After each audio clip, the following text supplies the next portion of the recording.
that would have banned pupils from changing their gender by choosing another pronoun or wearing a different uniform. It's after he's warned that any such ban would leave his government on the wrong side of history. The Conservatives have been weighing up whether to prohibit school children from so-called socially transitioning. However, the Attorney-General concluded that such a move would be unlawful under the Equality Act. Well, the Guardian senior political correspondent Aubrey Allegretti is still with us. Alongside LGBTQ+ commentator Sam Dowler. Sam, I'm going to come to you first. Can you give us a little bit of background as to what this story is all about? Well, this is such a contentious issue, and we all know about it. And you have, let's just start with this. The whole trans issue, let's say, has been bubbling along for the last couple of years, and it has been dragged into the culture war, especially with the Tories.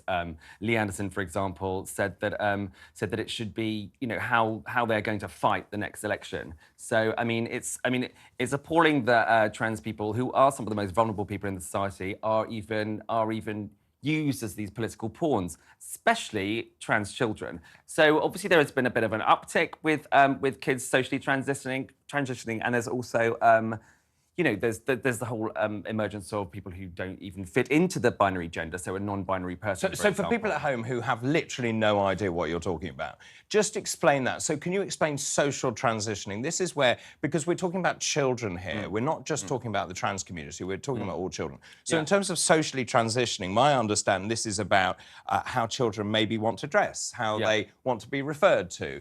Yeah, absolutely. So this is, I'm going to use a friend of mine as an example. A friend of mine from school, her daughter has come out as non-binary and chooses to use a male name at school and then uses her female name at home. She dresses in a way, sometimes she might look like a boy, sometimes she might look like a girl, but then the whole idea of this is that, what is looking like a boy, what is looking like a girl? Do you know what I mean? Like, just why should... Gender is a construct. Gender is a construct, 15.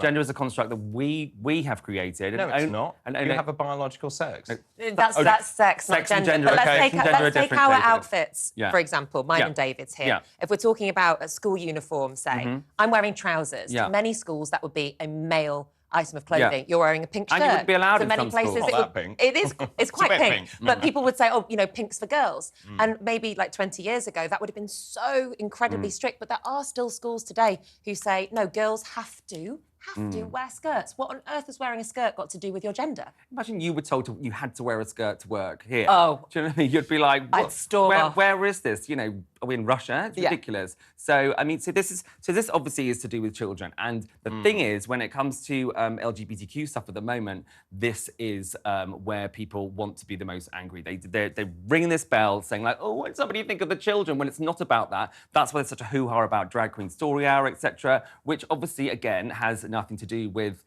it makes me really angry because, even now, because of this rhetoric, when I, for example, write about, the Kew Gardens queer thing that was that they're promoting, queer like botanicals, talking about gender within plants.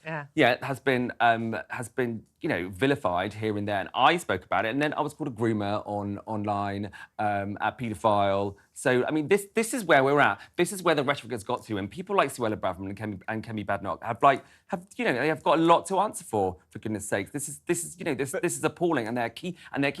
For example, with Suella's speech the other day about police not being, fraternising with LGBTQ people. It's an outrage. So just playing devil's advocate here, because dressing up and being in trousers or being in a skirt or whatever is a completely normal part of growing up, and it doesn't necessarily define how you want to be seen. Yeah. And I think it's really confusing. I'm a medic by training, and of course, I think it is incredibly difficult. When you look at the truly number of trans children, actually it's low. So many of these children, and there are many studies saying that many of them suffer from things like depression or problems with how they want to be perceived. But Aubrey, can I just bring you in here? Because if I'm confused, if the public are confused, the politicians must be very confused. Yeah, they certainly are. What's going on here really is a split at the sort of top of government. So you have ministers who have different opinions, who think that this issue should be treated differently. And the Attorney General sort of weighed in and basically complicated things by saying, if you want to issue this guidance to schools that says what you wanted to say, then you'll have to change the law. there is one sort of final year left of this parliament. So Rishi Sunak has about 12 months left to do that. But he's got a whole host of other things that he wants to do. He's got quite limited time. He doesn't want MPs to be stuck in Westminster.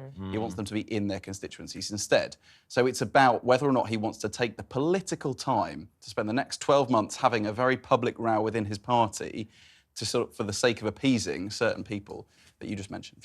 And it would be a change to the Equality Act, as I understand it, because at the moment there are certain protected characteristics, race, religion, disability, sex and gender identity. And you would have to completely tear up the fabric of the Equality Act in order to where are we as a country if we want to, as you say, tear up the fabric of the Equalities Act? And also when, you know, and even talking about, you know, leaving the European Court of Human Rights. I mean, really, is that where we are as a country? Is that where we want to go? No. That's wrapped it up in obviously the migrant crisis. That's why they're yes, of course. But why has this been shoehorned into that as well? Are we that cruel of a country? We've already plummeted down the rankings of safety for LGBTQ people in the whole of the world. Look, as you know, I'm all in favour of equality, and obviously the LGBTQ plus community has had a very hard time, as I know only too well. But just in terms of this, for those parents who are deeply concerned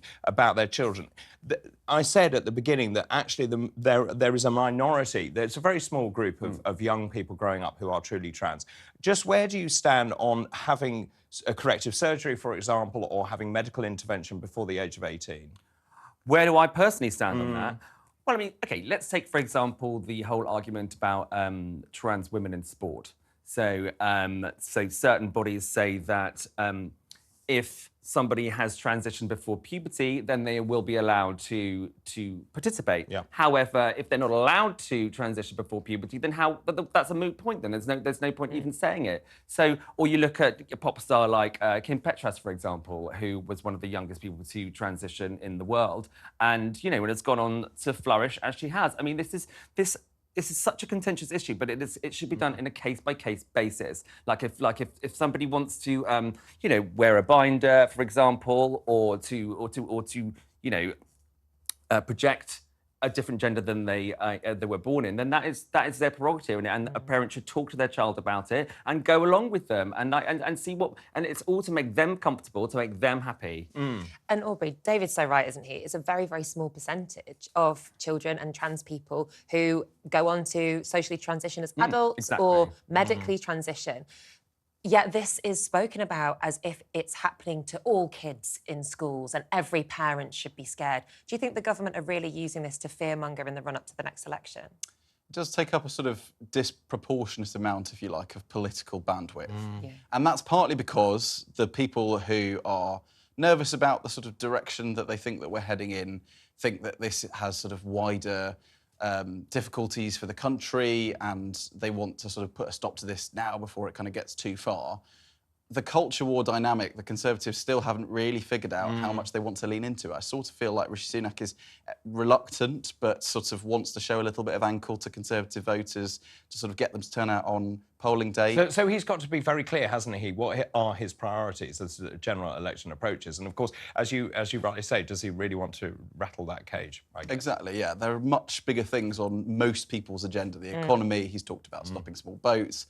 And, you know, is this really the sort of thing that he wants to spend the next 12 months talking about, drawing attention to? You can't have that many priorities. It's the very definition of a priority that you're supposed to only have a few. Right, well, thank you so much for joining us, Aubrey Allegretti and Sam Dowler there.